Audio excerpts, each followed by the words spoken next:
Any questions before I get going? Yeah. What exactly does the get check-ins mean for the grading? Oh, I see. So what the grader checks is whether you have checked in at least 3 versions of your code. Oh, okay. So the grader just looks at the report of all the check-ins. Hopefully intelligently rejects my check-ins and his check-ins and unrelated to the homework, like the lab, and figures out that you made at least 3 efforts to check in the homework. Right. So if you were to just do the homework and then turn it in one time. So there's no cost, right? This has come up on Piazza. So there's really no cost in checking in something. All you do is you open a terminal and you say git commit -a-m work in progress. And so you should have your fingers be used to doing that, every half hour or so. There's nothing wrong with having 20 check-ins. That's what people do. So normally I check in something after a test case passes, because I figure after a test case has passed, my code is better than it was before. And so I check it in, and the next I check it in again. And so that way there's a steady stream of check-ins, because, for all I know, my laptop might melt into a puddle of plastic, and then it's all checked in. So I actually push it, but you don't. If you think your laptop is stable, you don't have to push it. If you just happen not to be on the internet. So the pushing just takes your changes and moves them to the server, but the check-in just establishes a point from where there's a record of what you were doing, and it's easy to get back. So it's just a good habit, and so it's. And the other reason is, of course, that it subtly gets you into this thinking that a programming project is not something that you start on Sunday afternoon and finish on Sunday night. Right? That was then. That was CS1, maybe. But every programming project that you'll ever be doing has these phases where, at first there's total confusion, and then, some easy stuff gets to work, and then you start understanding the hard parts, and then you have to break past them. And each one of those stages, there is a lot of time where you're not really doing anything, but where your brain, as you take a shower or eat lunch or something, where the background of your brain is thinking about, what does this all mean, and how could one get past it? Or you may need to find something on Stack Overflow, or talk it over with a friend, and what would be a good approach, or ask a question on Piazza. All of those things take time. And so if you get into the habit of starting early, and every time that you push something, you have a little bit of satisfaction that you've gotten infinitesimally closer to the goal. And then you can say, okay, I've just pushed it, I'll take a break, I'll work on my other class right now. So I really want you to get into this habit of working slowly but steadily, instead of the death march the day before things are due. So I've gotten a number of comments where they said, "Well, I always," which is a strange thing for a student to say, because you're here to learn to do things other than what you've always done. I've always started on Sunday afternoon when it was due on Sunday night, and then I just worked right through. And I very tactfully, to this one such comment on Piazza, did not put in what I thought of that particular student's submission, which was far from perfect. So, so I really want to reprogram the way that everyone does it. Many of you are doing a fine job, so I'm sorry to bug you with this, but with others, just the way of working at these things, just you need to change it to an effective way. It's just the nature of the beast that there's so much accidental complexity in everything that you're going to be doing. Pretty soon you're going to be doing things like cloud computing and mobile phone programming, and there's all these fiddly things that will go wrong at the most inopportune moment, and you cannot resolve them. You simply cannot resolve them in 30 minutes.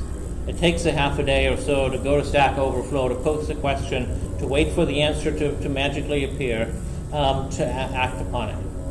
And so the normal workflow of every software engineer is you get started, you do something, you check it into version control, you move on to something else, then you pick it up again, and you repeat that cycle over several days. All right? The grader just checks for that And you might lose a point or so if you haven't done that, but it's not the points that are important, it is to get into the workflow. So clearly I speak with passion and conviction here, because that is an important difference between a student programmer and a professional.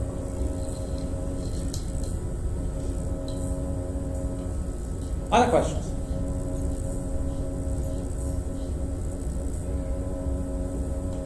Someone ought to have a question about the homework, or I've made it too easy.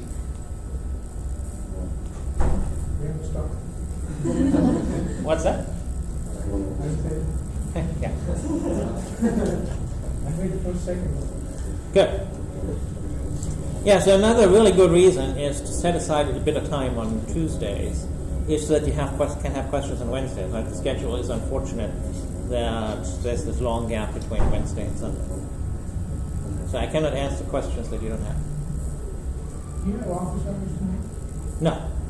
So that's the other unfortunate thing. The last office hours before the homework's due, that's passed. So feel free to ask questions on Piazza. It's not a super hard homework, but it is one that probably throws a bunch of unfamiliar terms at you. And again, it's a little hard for me to tell. So where are we? Homework 5.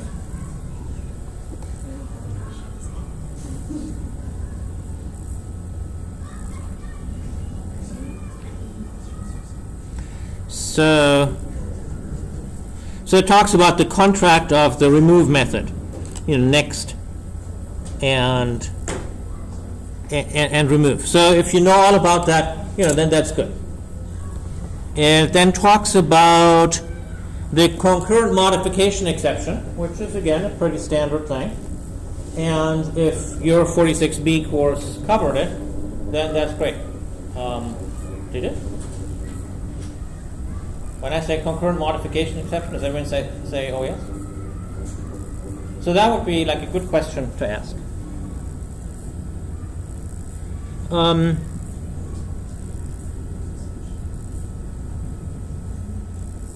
right, well, if you think of questions, I'll give you another opportunity a little later.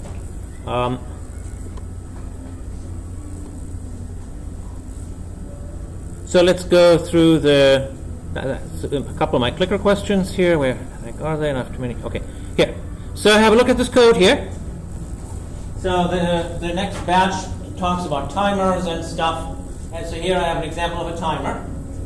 And so have a look at the code. Oh, and these should be 1, 2, 3, 4. So yeah, this number is 1, 2, 3, 4, and 1. And so what I want to know is what happens when you put this code and otherwise just have the boring routine code for adding a text field to a frame, showing the frame. What happens? So it's just go ahead on Piazza and put your answer here into clicker question 1. And I see a bunch of you have already done that. So those of you who haven't, oops, where's the question? Too many tabs. Go ahead and do that.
All right, so let's see what everyone voted for.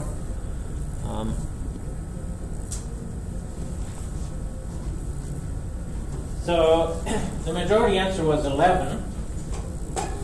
Sorry, the majority answer was 3. The third choice with 11 votes. And let's see why.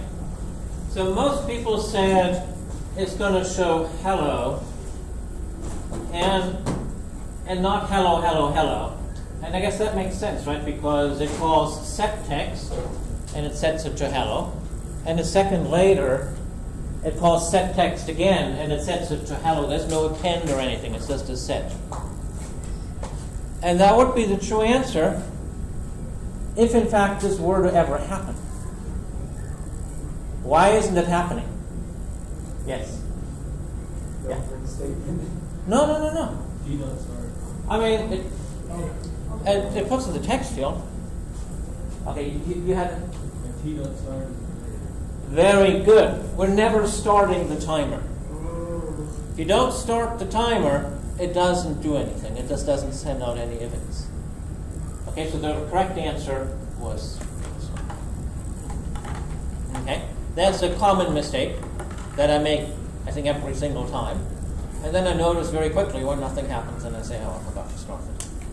Okay, so the timer is just wired like that. It starts firing events when you call start. You can also stop it. You can call t.stop it, then it stops firing events. Then you can restart it, and so on. All right, so that is good. So I managed to confuse everyone. So this is about drawing instructions.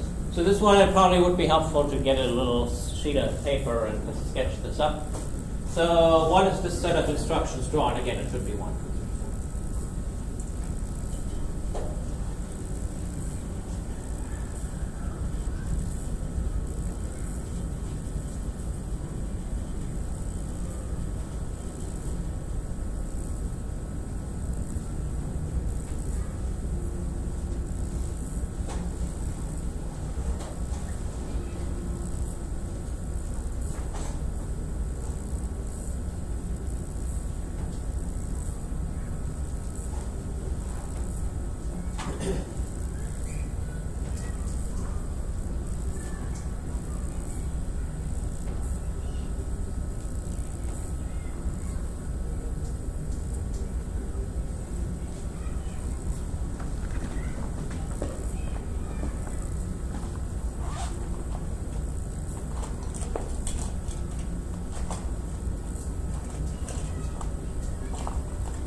All right, so let's see, what do we have? We have an ellipse 2D dot double 10, 10, 20, 20. That means it starts out at point 10, 10. Or that means the bounding box starts at 10, 10. And then the bounding box goes 2 sideways and 2 down, like this. And then so it's a circle inside here. Then we have a rectangle, x is 10, y is 30. X goes in this direction, y goes in this direction, so 10 and 30, this is 20, 30, that's this point here, and then it would be a rectangle like this, right? So let's see what everyone answered. Let's click question 1, question 2. All right, so most people said option 2, and a bunch of people said option 4. I don't remember what those were. Option 2 was a circle to the top and a rectangle to the bottom that touches it, okay? Or I guess a square to the bottom. So a bunch of people said something else. Who said something else? And what's the something else? There's no block. Aha! All right, so So he's catching on to my way of thinking. All right. There's nothing in here at all that says G2.draw. So what is shown? Nothing at all, right? So just making the shape doesn't draw the shapes. You do have to call draw or fill to have them actually appear. That's a common misconception. People often fail to distinguish between the shape object and the shape that it actually appears. So the shape object is an object with a bunch of numbers in it. It just stores the top left corner and the width and the height and who knows what else, but I think that's all it stores. And so you have to draw it to have it appear. All right, that's that. So just so that no one goes crazy over this, I am not grading these, right? So you will not lose points or anything for getting the wrong answers. I just want you to engage in it. And of course, pat yourself in the back if you do get the right answer. All right, so quick recap of this fairly simple block of stuff. So timers are just like buttons that automatically fire. So you add a listener, normally specified as a lambda expression, and then that listener gets called in whatever the delay says. In this case, every second, every 1,000 milliseconds. So super simple, and you'll see in the lab today how we use timers for doing some animations. Drawing shapes. So every time that you use a GUI toolkit, you have to learn how to draw shapes. It's a little bit different, but the basic principles are all the same. So usually there's some kind of an object that represents the drawing surface. In Java, this is called graphics. And for historical reasons, there was a graphics, and then later there was a graphics 2D. And 18 years ago, they were reluctant to change these method signatures from graphics to graphics 2D, and instead they made everyone do this cast. So you just have to know you get a graphics 2D, you cast it. The graphics 2D can do a whole bunch of things. In particular, the graphics 2D thing has a generic draw method that draws anything that conforms to the shape interface. The shape interface is a funky interface that we're going to be learning more about in homework 6. Right now, you just need to know that rectangles, ellipses, and so on, they're all shapes, and so you can draw them. There's a second call that I didn't put in here called fill. When you call G2.fill, then the shape gets filled with the current color. So for rectangles and ellipses, you have to specify. You have to specify the width and height. For ellipses, it's the width and height, and then the top left corner of the bounding box, and not the center. And that's just how this graphics toolkit works. With others, you would specify the center and maybe the two radii, but here you just specify it like that. It's not worth arguing about. There are, you can make line segments by making 2 points and then joining them with a line segment. It's pretty straightforward. Just as a general thing, there are many methods where you specify the points as x, y, and then there are others where you specify them with a point 2D. And one tends to go back and forth. I like to use the points when I can because they do seem to be a bit more object-oriented. And so if you need to store a whole collection of them, they're easily collected, whereas with x and y values, you have to collect them separately. But sometimes it is tedious to work with them, and so you just need to make a decision each time. Do you want to use x and y, or do you want to use the point? Again, notice these really awkward class names, point2d.double, line2d.double. That is an unfortunate aspect. What they wanted to achieve is make it possible for you to use floats. Normally, you never use floats. When's the last time you used a float? Right? You start with doubles right away because floats are very limited precision. It's easy to get round-off errors.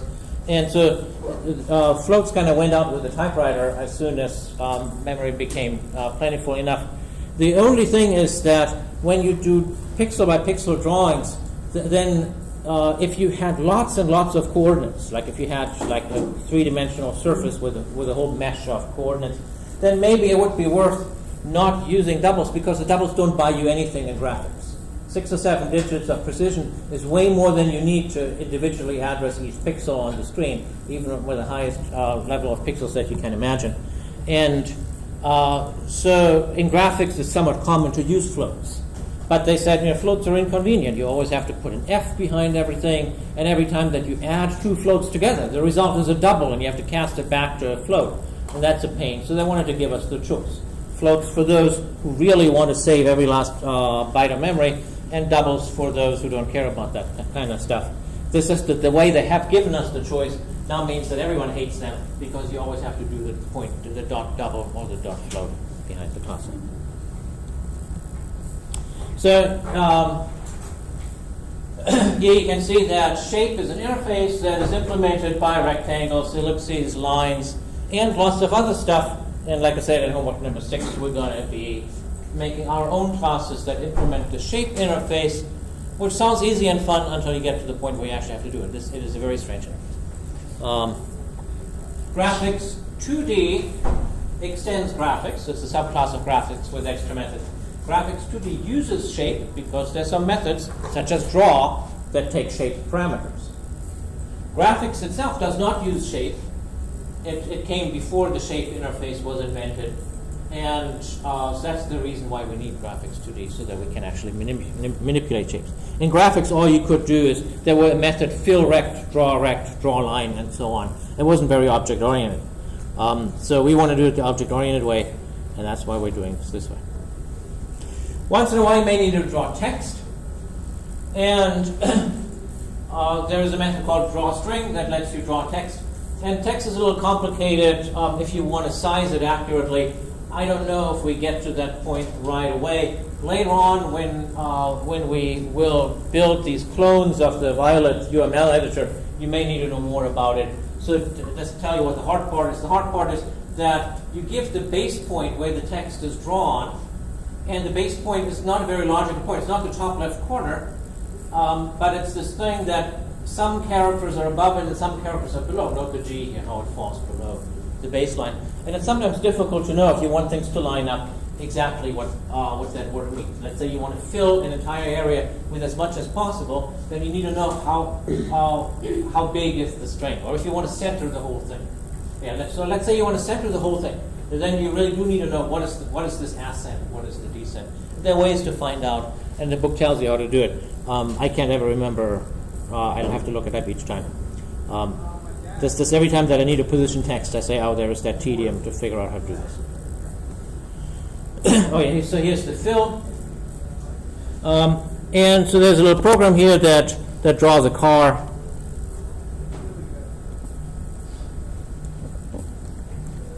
And as you can see, to make a drawing from the simplest parts is no picnic, because every little building block you have to spell out. So this car has a rectangle, the body, it has 2 tires, it has these 3 lines here for the windshield and the roof and the rear windshield. And then we need to fill the tires. We're changing the color so that the rest comes up in red. We fill the body, and then we draw the windshield and the roof. So you can imagine that if the shapes get complex, this is not super fun, but that's just the way it is. How's fill different than the draw? Fill fills with the color. So this thing here, you can see that it is filled with red. If you say draw, it just draws the outline. Same thing with the tires. This was done with fill. If you say draw, you just get the boundary of them. So it draws and adds color. What's that? So it does a draw and add the color to it. Well, it's just, the effect is different. So let me sketch this out here. So that's draw, and that's fill. Okay?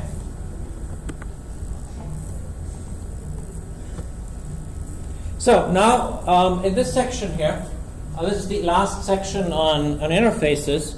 So what I wanted to do is I wanted to get you through the thought process that one goes through when designing a new interface.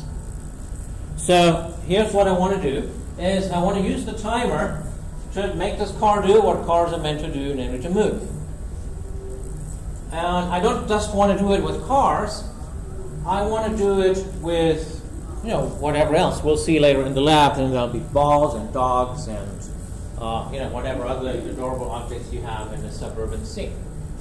And so I don't just want the car to move, I want arbitrary things to move. And what do I need to do in order to be able to do that? So what does the timer do? The timer is just going to tell this component here to draw this shape at the current position. And then it's going to tell the thing, now move yourself. And how does it move? Well, a car happens to move, this direction. If it was a rocket, it would move upwards. So that means that we don't really know what moving means. Every class is going to have its own definition of what move does. So we're just leaving it abstract and say that's a responsibility of the car or the rocket or the ball or the dog. They all move in their own ways, and we just require that they can move themselves. Of course, they also need to be able to draw themselves. And then the timer action basically says, move the shape, it could be anything, move the shape, and then cause this thing here to redraw itself, which then will also redraw the car. And so those are the only two things that a movable shape should be able to do. It should paint the shape and move the shape, and that's all. That's very simple. That's an interface. Here's the interface. Move takes no parameters because we don't know what to tell the thing. It needs to know, where is it currently? What speed does it have? Is it hungry or whatever? Draw does need to have a parameter because to draw itself, one needs to know to draw itself on what. You draw yourself on a graphics context. There's no easy way for you to get a graphics context. It has to be handed to you. It always comes from a paint method. And so the hope is that everything is arranged so that inside the correct color paint, then we can interpose this polygon. Okay, here's a typo. This translate should be move.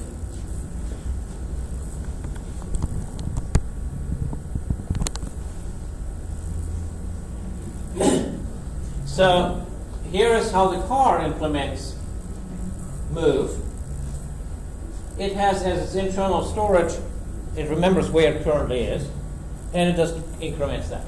So each time you call move on the car, it moves a little bit. So this is a car that moves at constant speed. If we had a car that, say, accelerated, we could model that.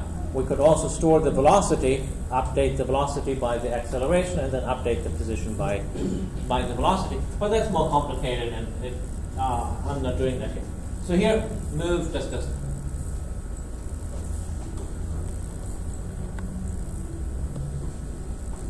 So let me show you the code real quick for the draw, because that one is a little intricate. So let's get the lay of the land here. Here you see the movable shape interface, exactly what I just said with draw and move. Here's the car shape. So it has a move method, it has the same long draw method that you've seen before, and it stores away its x, y, and width, and it uses those values in the draw method to exactly figure out where all of these parts of the car should be. So each time draw is called, the car figures out afresh what its rectangles and lines and whatever should be. It doesn't store those. It could, but that would be really tedious to update them all the time. So it might seem inefficient, but hey, it's not our money. And so we just recompute all of those things from first principles, from the physical location of the car.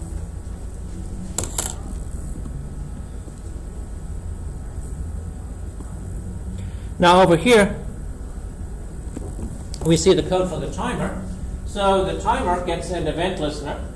Every time a timer tick happens, we move the shape.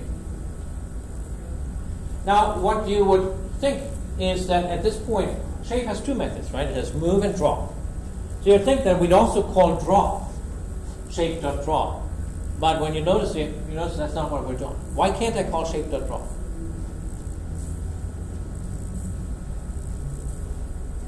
Yeah. Does it have something to do with if you drew it again without like repainting, you just have two of the cars? Well, that's a very good point. It might then like smear all over itself, right? Yeah. So I might first have to erase it and then draw it again. And that's very true, but there's also a more fundamental reason why I can't call. Even if I wanted to have that visual effect, I couldn't call draw. Why not? Shape does not have the geometric. Oh, sure it does. Okay, but let's. I say sure it does, but let's verify that. What is shape? It's a movable shape. Yeah, it's a movable shape. Thank you. Now let's see. Does a movable shape have a draw method? Probably.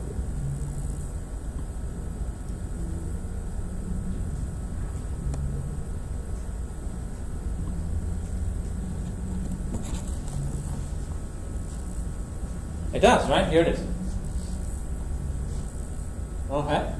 So let's say I wanted to call it back in the listener.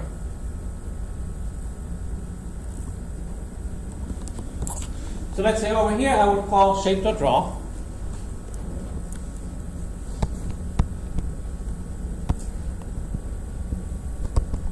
But you don't have any graphics. Aha! Now I have to give it a graphics context, and I don't know where to get it from. No one will sell me one for love or money. So the graphics context, and that's now a good question. Where the heck does the graphics context come from in the first place? Where does any of the drawing happen? So let's look at the rest of the code here. So here's a label. And the label has an icon in it. So whenever you want to draw something, you have to put it. There's no way of putting a rectangle right smack on a frame. You always have to put it into something that's willing to draw itself. And there is another way of doing it, but that you may have seen in another course. But I just wanted to reuse the one thing that we already know that can draw itself, and that's an icon. Remember from the beginning of the lecture, of this chapter,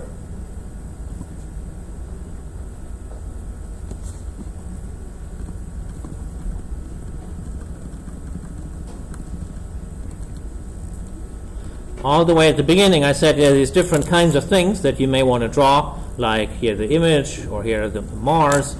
And so the icon interface has a method called paintIcon. PaintIcon gets the component on which the thing is being drawn, so in case you want to match the color, the graphics. Ta-da. Okay, that's how we're going to get our graphics. We're going to make sure that our car is actually an icon. And then that way, we're going to put that icon inside the label and put the label in the frame. Now that's a key idea here. It's important that we get this straight. So I want it so that the car's draw method gets called and it has a graphics context. I'm going to somehow make it into an icon, put the icon in the label, put the label in the frame, and then the car will be drawn. So now the challenge is just how to arrange that.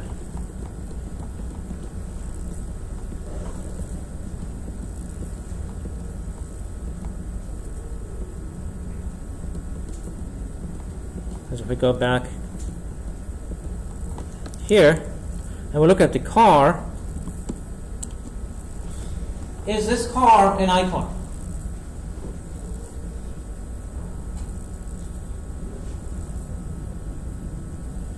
It is not, right? Because it says Architect implements movable shape.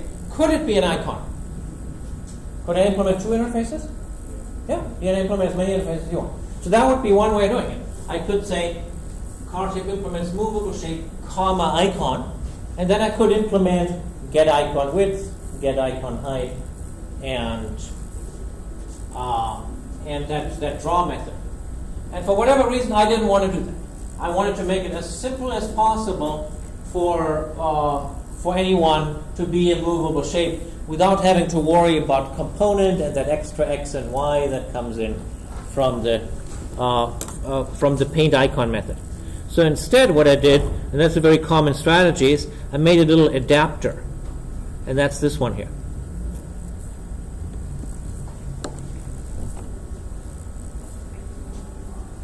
So here's my shape icon, which is an adapter that takes a shape and is an icon. So it'll take any movable shape. It doesn't do anything with the moving part. and it also gets a width and a height.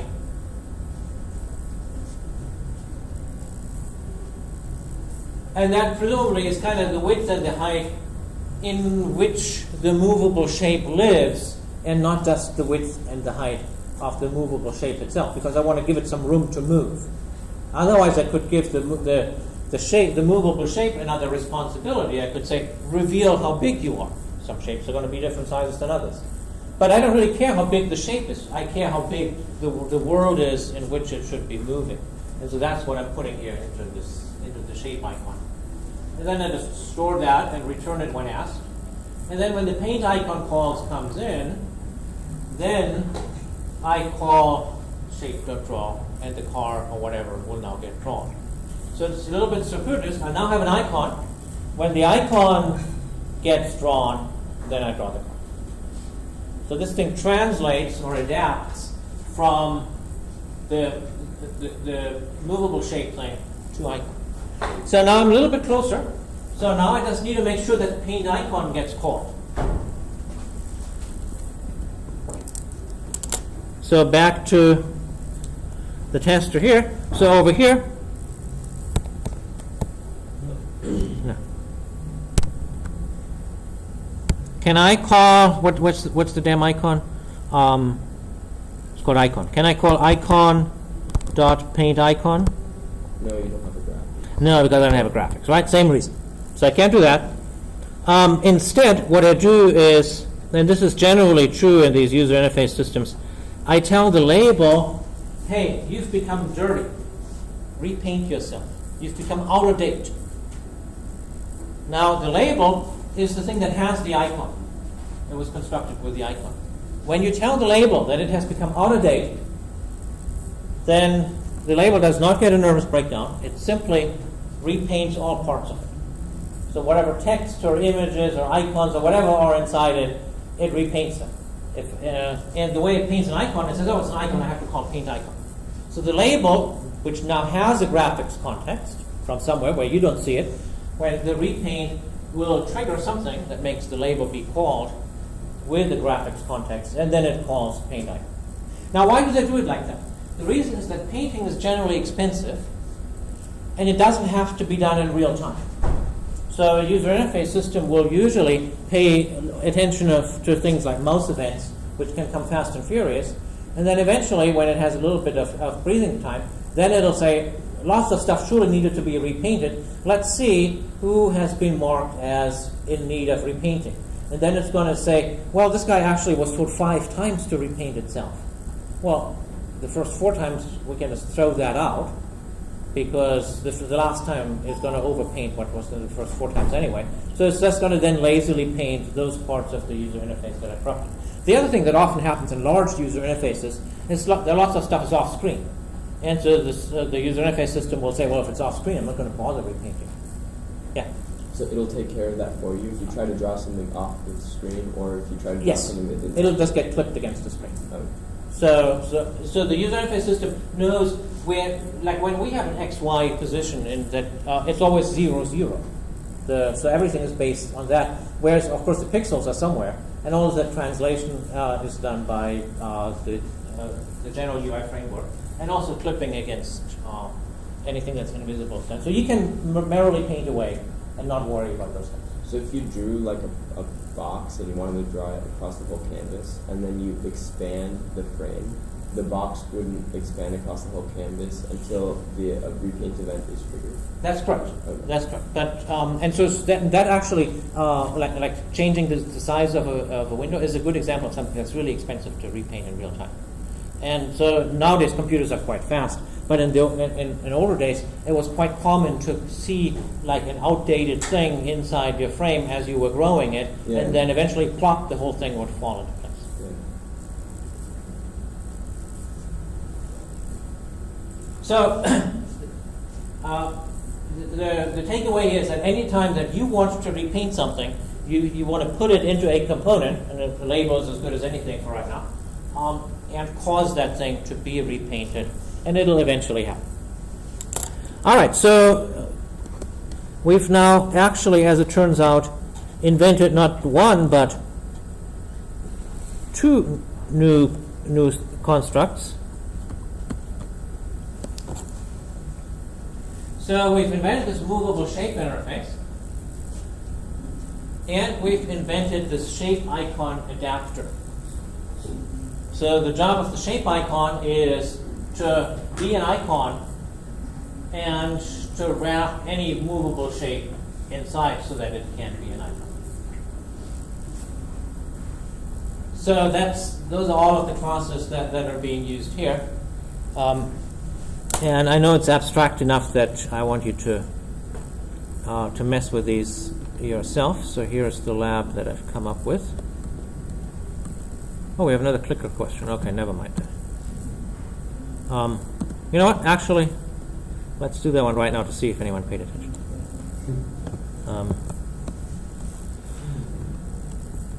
I meant to do this like this.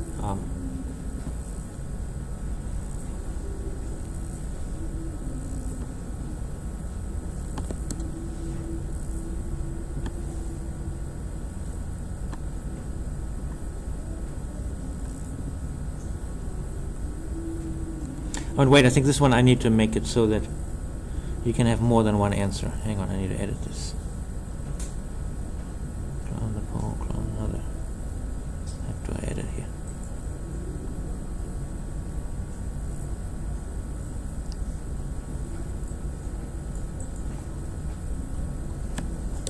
Oh, come on.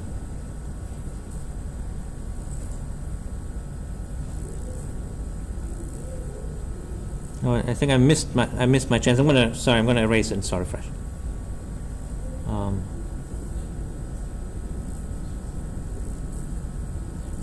do we delete it?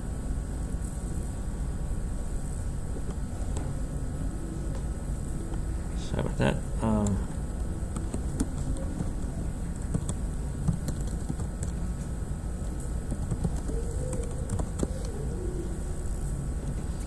The key is multiple choices allowed.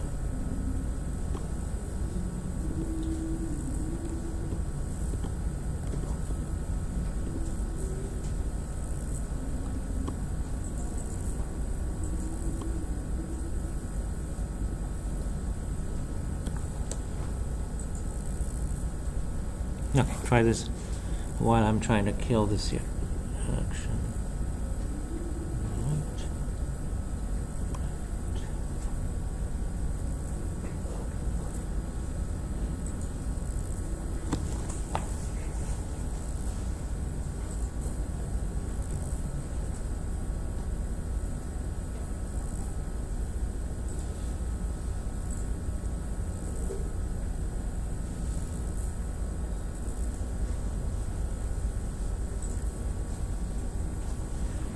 Choices again.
All right, let's see.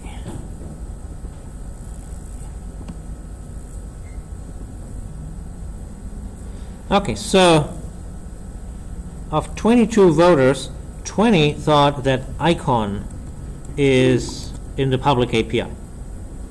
And it is. Okay? So, and only 13 thought the same thing about image icon.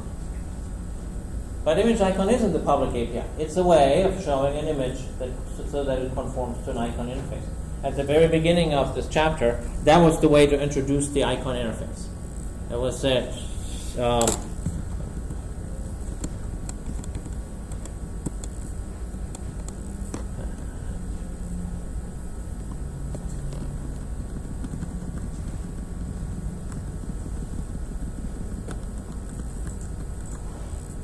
so we started with this program here. It shows a JOption pane, and we wanted to put an image in here, and the way to do it is it takes a parameter of type icon, and we gave it an image icon so we could show a GIF file. And then in the next phase we said, well, we're not limited to GIF files. We can do any drawing that we want. And here is our own custom drawing. So image icon is in the standard library. It's just a tool to, whenever an icon is required, 99% of the cases, people do not draw their own icons. They use one of those. But in 1% of the cases, they do. And so we have that capability. Now, let's see how our votes here went. Then it went way down. Not many people believed that shape icon was an official thing. And indeed, it is not. I've invented shape icon because I had that problem that I needed an icon, and what I had was a movable shape. And movable shape, of course, was also of my own invention. And almost everyone said that. So whenever you read through these things, the book constructs these various elaborate hierarchies of this or that as examples. And that's always a very good first question to ask. What is the invention of the book author versus what's there in the library? And usually the starting point is some library classes, and then one builds some plausible edifice on top of that so that to have interesting examples. There is not enough interesting examples in the library, and also in this particular case, the whole point of this section was, what do you do if you want to invent your own interface type? And so, of course, I had to invent my own interface type to go through that thought process. All right, so in this lab, start with this animation project with a movable car. And so the movable car is boring, it can only move one car. Make it so that it can move more than one car.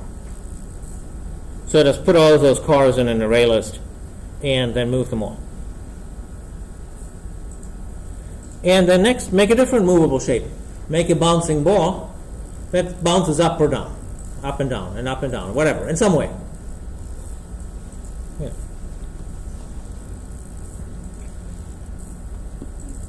And now, after that, I want to go to the next level. I want to say, well, what if I want a dog? Of course I want a dog. I could probably draw a dog from ellipses and lines, but that sounds like a tedious thing to do. So I just want to have a GIF file.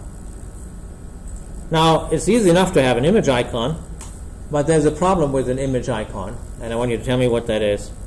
And then there's a remedy, and I want you to work through that. So go ahead and do that, and then we'll compare notes and see how to solve this.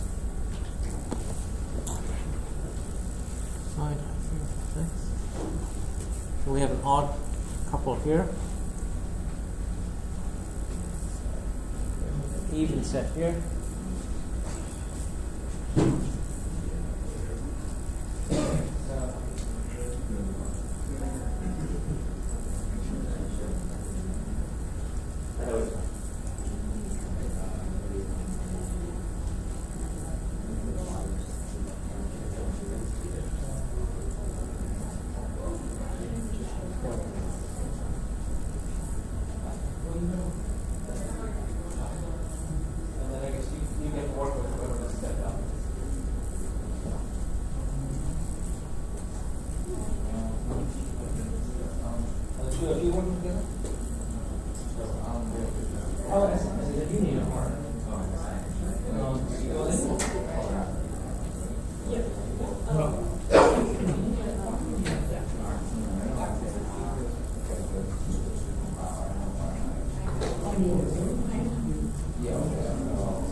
Recursively go through the directory. The CP makes a copy.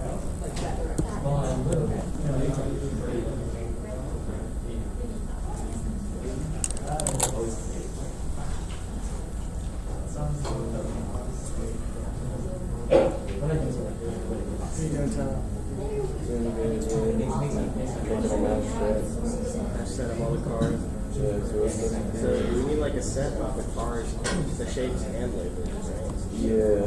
I was thinking of just making a hash set that contains all the cars. Why you make it? It's why don't you just use an array list? Because a hash set's more efficient. I don't care about the order. Okay. Practicing for interview questions. You can use if you can get away with the hash set, you should never use the in an interview. Well, it depends on equality, right?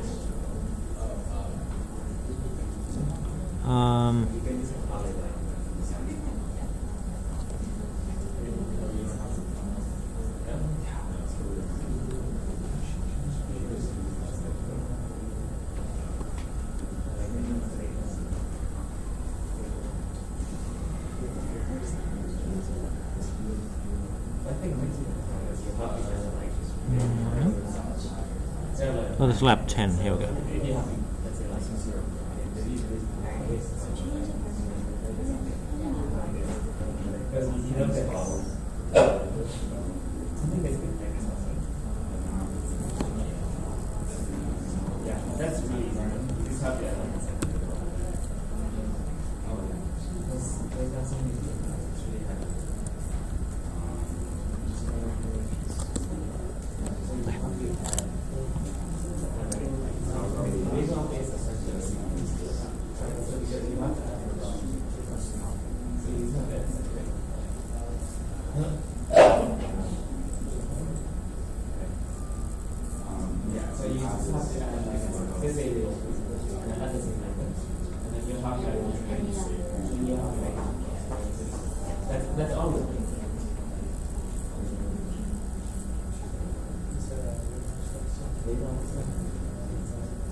Have you noticed that Louis used it really bad?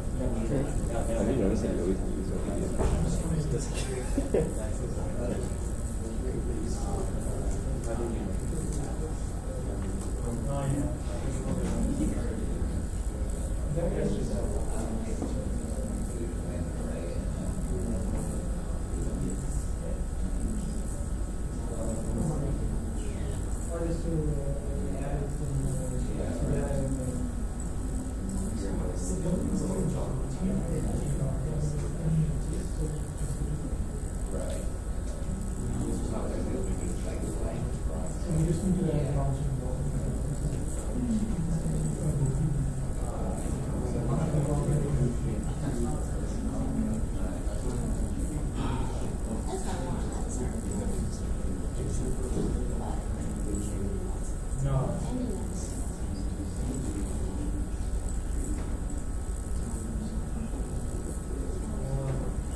Aren't finals supposed to be all caps? Usually, yeah, it's separated by underscores. Yeah, you didn't do that. You did it for the state grade. And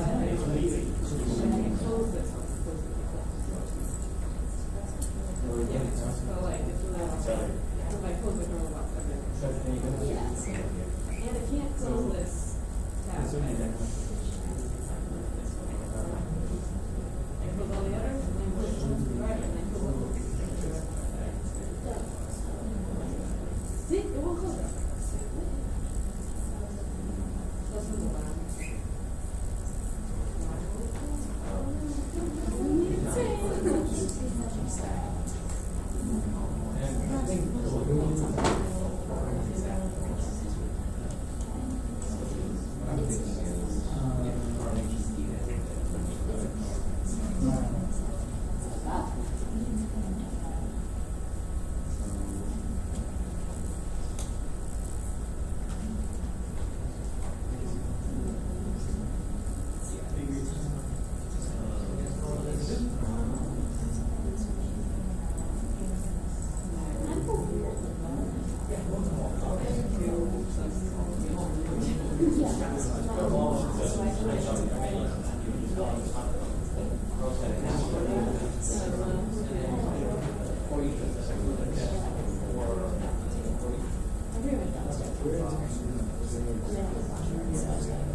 One, you're writing down, so you know what you need to know.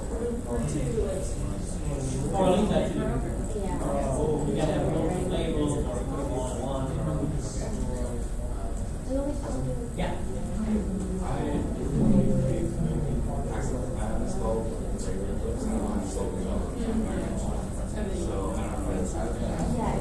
Claire?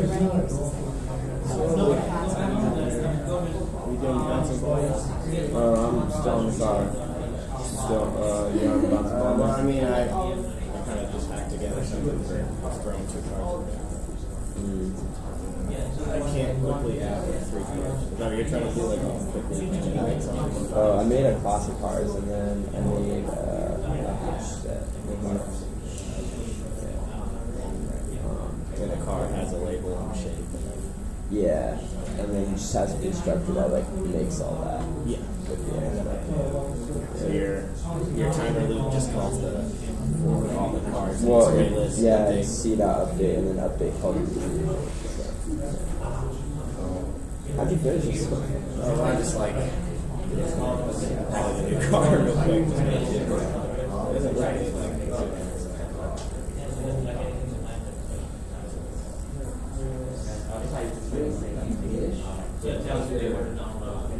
It's just 2 cards, but that's low layout.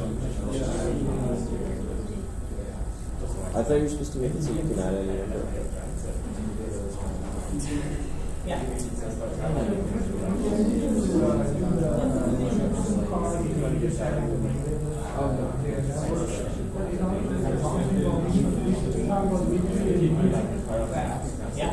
Wait, why does this matter?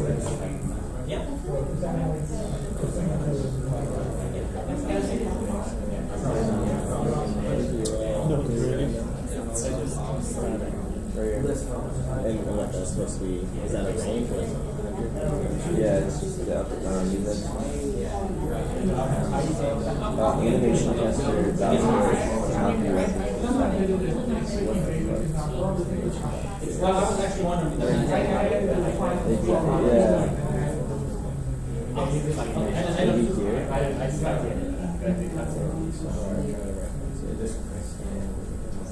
Hardly here. It's referencing Harvard, but Harvard. Where is Harvard? It's a good question. Where was it? Did I know you? Oh yeah. Your wobbling test runs. Yeah, but Oh wait, can it see it? can in their classes? Yeah. Oh, it shouldn't. It doesn't matter. I'll just. But I should put it.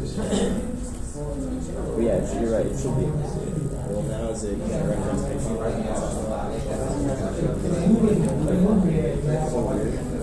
I've never seen that happen before. If I just put it to them myself.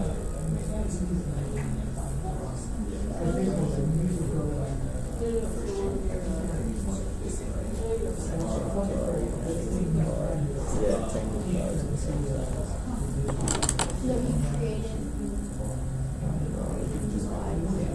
What if I put just somewhere else? Will it?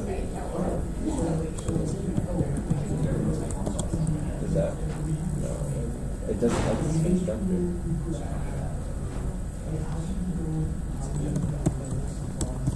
Well, this is a final. But, What does it implement? It shouldn't be a final. Yeah. Movable shape. No, it's not a final, but I mean, maybe this should be a final.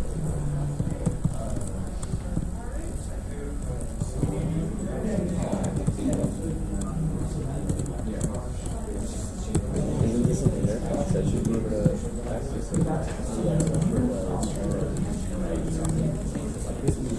Yeah, I should be able to make it private. But I should be able to make it private. Is it because this is static? Should this be a static class? There we go. Yeah. And actually, I think these should be icon should be, I don't know, this is right.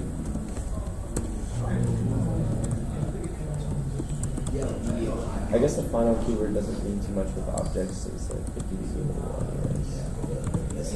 Like the reference. Yeah, it's just kind of like redundant. Yeah. I should just remove the finals. That's just like deceptive. It's still mutable. Yeah.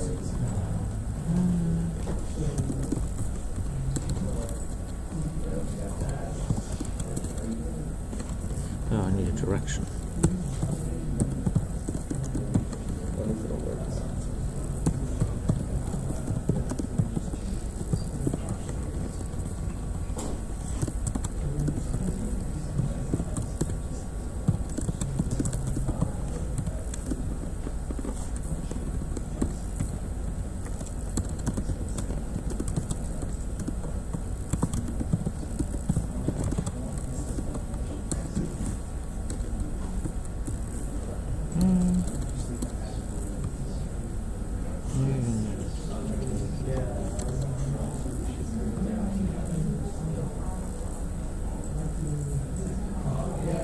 Give me strength.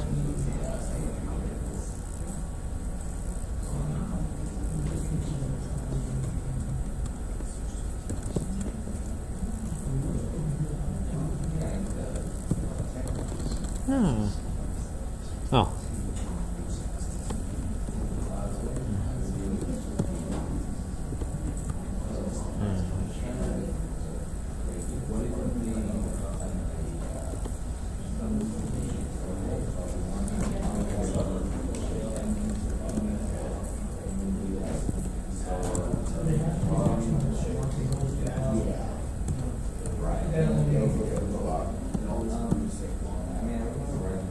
Oh, there you go.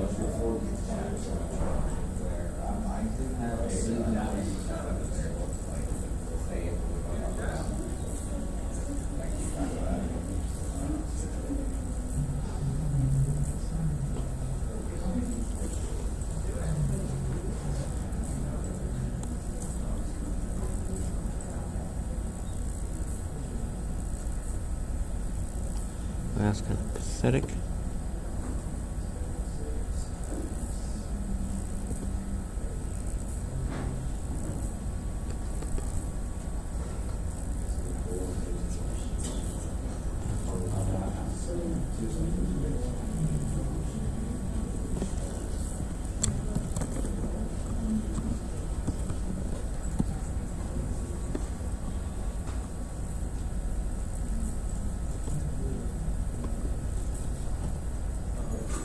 Oh, jeez.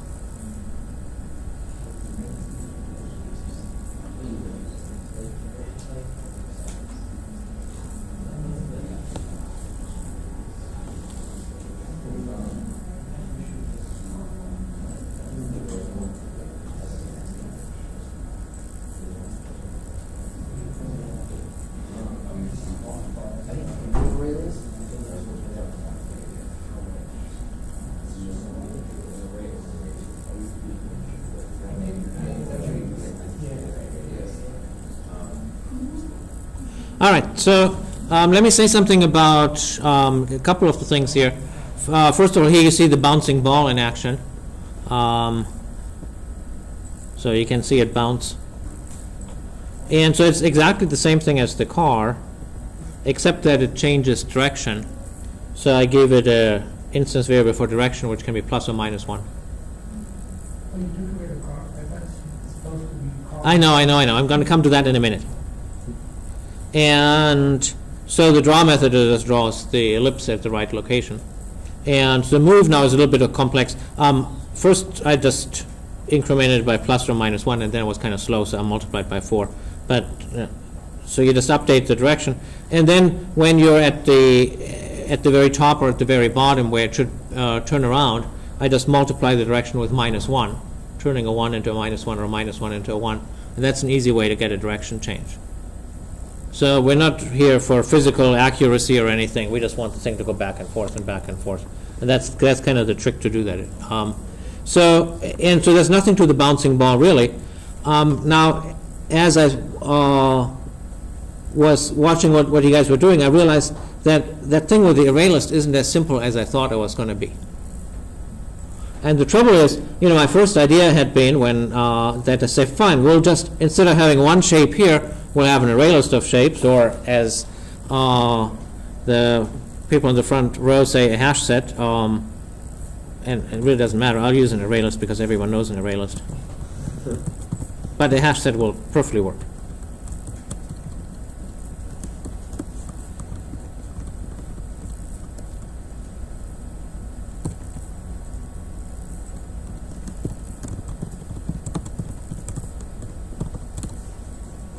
And then I thought, oh, we'll just add these shapes in here, like somewhere here.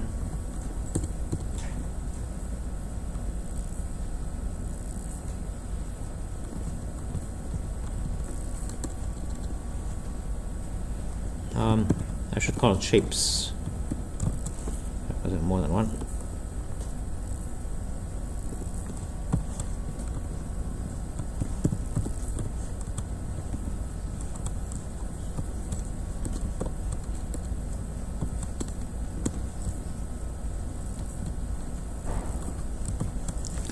And now I get a wiggly underline here with the shape icon, because the shape icon takes a single shape. And that's kind of a problem. I only have one label. Now I've seen some of you just put in lots of labels. What's the drawback with lots of labels?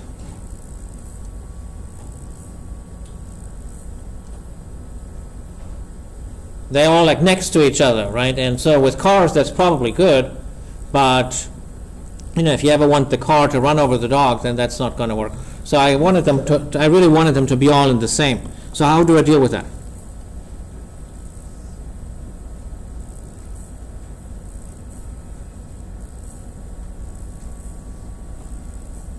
And Eclipse is actually helping me out here. So it has a wiggly underline here. So let me give all of the shapes to the shape icon. And I just now change my mind of what a shape icon should be. It should just show a whole bunch of shapes, because then I can add it to the label, right? So then over here I have a move thing. I'll have to think about that in a minute.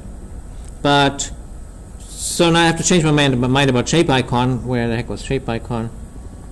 And so I want shape icon to have a list of shapes, or fine, a collection, so that if those of you who prefer the hash set, we have a collection of shapes over here. We have a collection of shape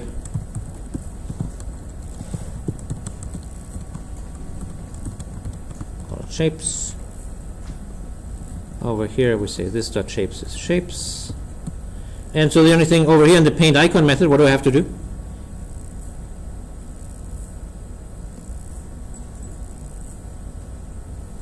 I get a wiggly underline here right now because I no longer have a single shape.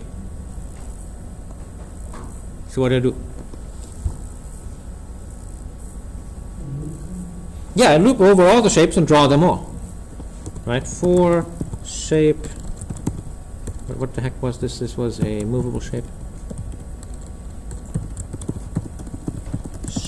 Shapes. And now I'll draw them. That's all.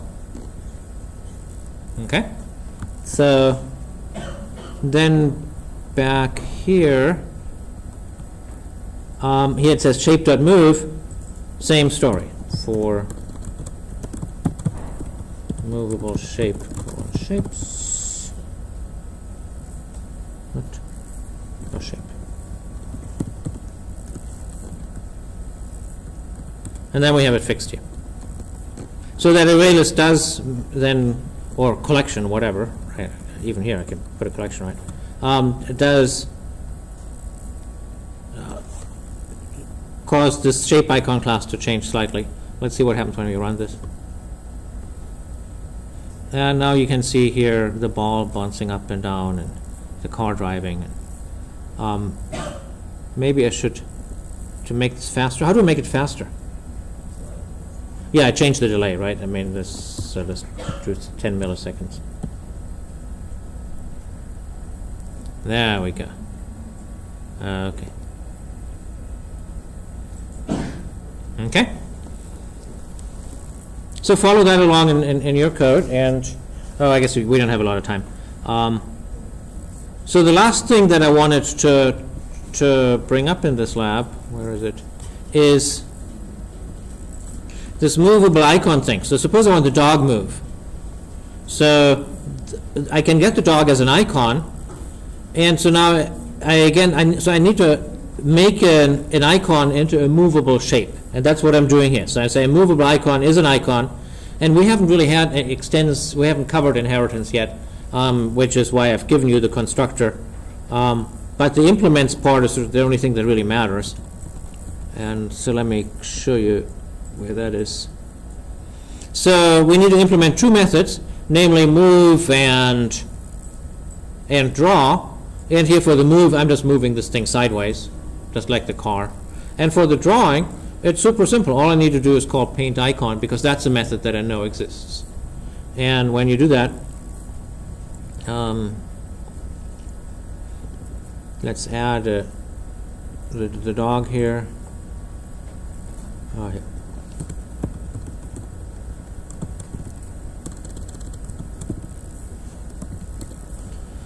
That is a movable icon. And there's dog PNG. And we'll add it at a little bit away from the car so it can hopefully outrun it. Oops.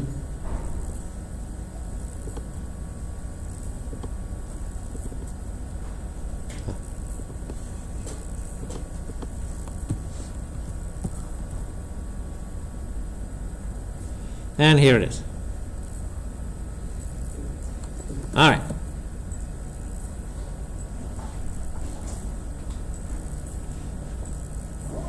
Okay, let's call it a day. Now that they finally stopped making a noise out there.